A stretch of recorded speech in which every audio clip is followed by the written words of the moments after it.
இப்போ வந்து ஆர்சிபிக்காவே ஆல்மோஸ்ட் எல்லா பிளேயர்ஸ் வந்து அவைலபிளா இருக்காங்க. எல்லா டீம்லயும் ஜாயின் வர பண்ணிருக்காங்க.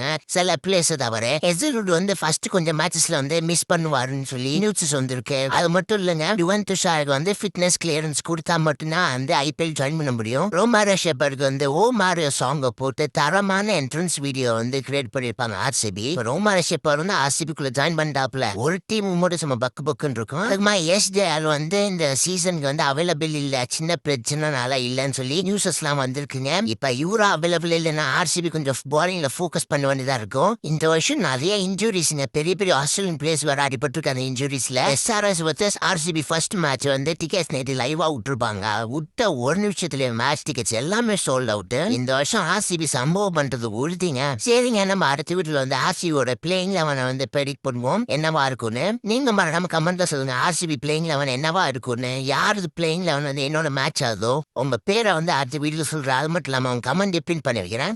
பை.